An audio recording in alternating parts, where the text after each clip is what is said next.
dar alguna cosa que tuviera la forma de un platillo o de un disco. En otras palabras, Bob tenía que construir un platillo volador, porque los militares sabían que con esa forma sería un aparato volador furtivo y perfecto.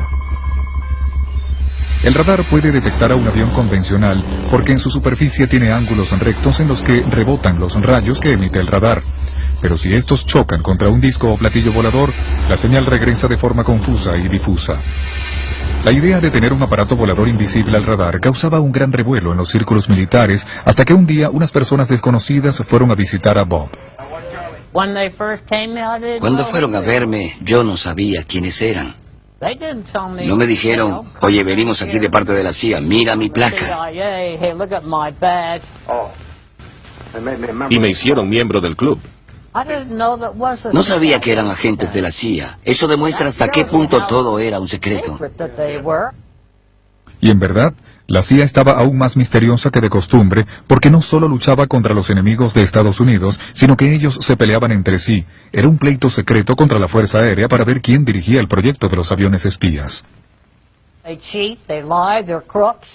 Esa gente miente y hace trampa.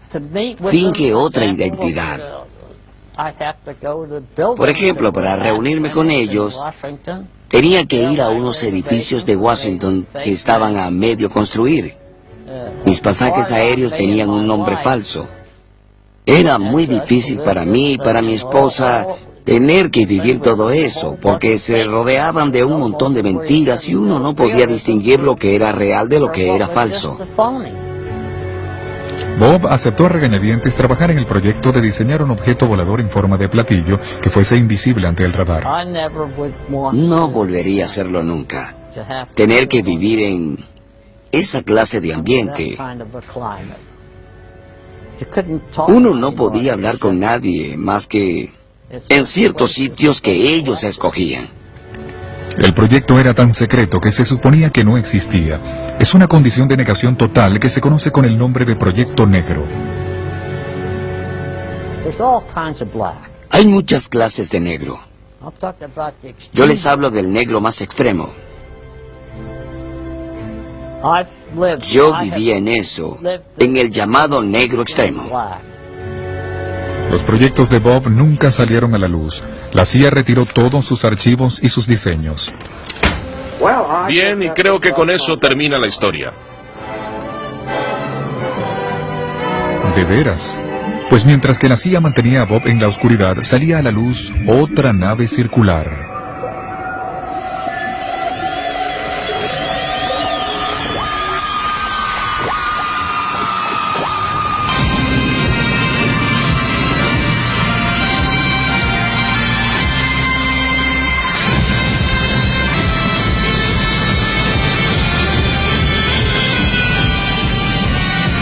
En 1961 se presentó al mundo algo que se llamó el verdadero platillo volador, inventado por un hombre llamado John Frost. Bien, el ejército de Estados Unidos está interesado en un vehículo que pueda volar a ras de tierra, pero que no se detenga ante los obstáculos, los ríos y demás, y que salte sobre las pendientes y los troncos. Este vehículo, llamado el Abrocar, tenía muchos problemas, según recuerda Dodd Garland, uno de los ingenieros del túnel del viento. Probamos el Abrocar en el túnel y vimos que era muy inestable. Cuando uno lanza por el suelo un plato o la tapa de una rueda, tiende a dar vueltas de esta forma, y el Abrocar tiene una tendencia a hacer eso.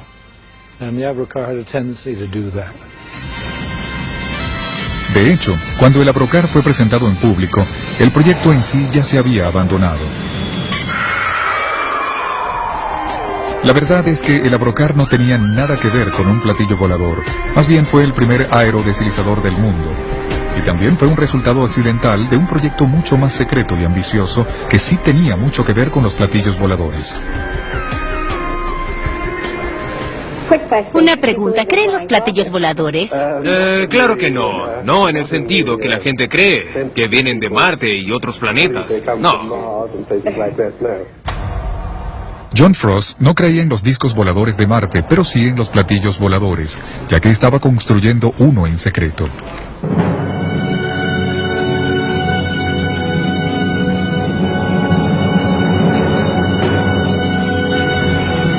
Esta película nunca ha sido vista por el público en general. Se hizo solo para el personal militar con autorización especial. Muestra el trabajo del equipo de proyectos especiales secretos de Avro al mando de John Frost. El ensamblaje del motor de prueba Viper 6 fue hecho por Avro Aircraft Limited para el desarrollo de una planta eléctrica con el fin de ser un avión de plataforma circular. Consiste en un chasis básico de 6 secciones sin incluir el ala exterior, la cabina del operador, las turbinas y los controles de vuelo. Frost estaba construyendo un platillo volador de propulsión a chorro, cuyo nombre clave era el proyecto Y-2 o el sistema de armas 606A. Cuando se termine, se espera lograr un avance considerable hacia el advenimiento de los discos voladores.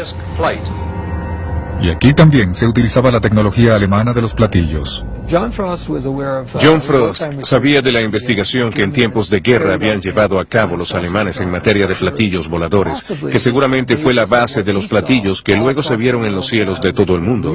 Y eso ocurrió en la época en que la CIA estaba financiando una investigación sobre un diseño muy parecido al disco volador que Frost tenía en mente. Los militares de Estados Unidos se entusiasmaron con la imagen que les presentó Frost. El proyecto secreto de los platillos voladores demostraba que podían volar más alto y más rápido que cualquier aeronave o sistema armamentista conocido para la época. Los documentos de la Fuerza Aérea son ambiguos sobre el propósito de esos platillos. Mencionan que era posible usarlos como un sistema especial de reconocimiento. Avro creía que el vehículo podía funcionar de tal modo que lograría eludir las defensas y atacar a cualquier otro avión enemigo con total impunidad.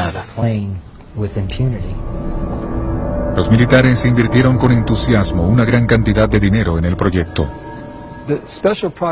El grupo de proyectos especiales se convirtió en una entidad independiente. Se le otorgó un puesto de la zona de pruebas de los vuelos y empezó a trabajar en lo que Frost empezó a ver como la forma ideal, que consistía en un disco volador totalmente circular. Yo no tenía idea de que existía algo llamado el Grupo de Proyectos Especiales porque era un proyecto rodeado de un gran secreto.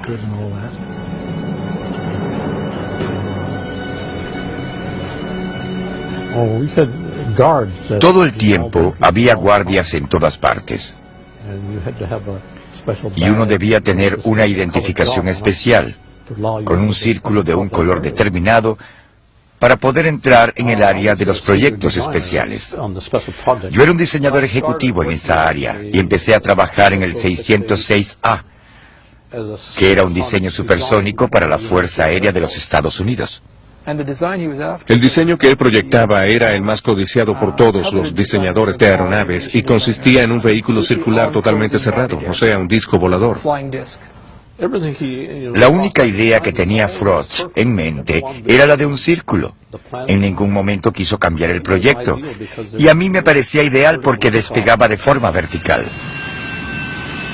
Pero la verdad es que el fantástico platillo volador supersónico que imaginaba Frost estaba muy lejos de hacerse realidad.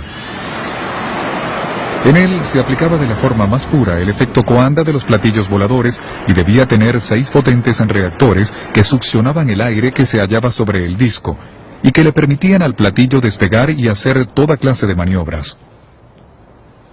Pero poner a prueba la nave con sus 6 grandes reactores no iba a ser fácil ni seguro. Rei Takuchi fue puesto al mando de la construcción de un aparato de prueba a escala natural. Tenía una forma de hexágono o de polígono de 6 lados, encima del cual estaba el equipo, es decir, la parte interior del 606A con los motores Viper y el ventilador.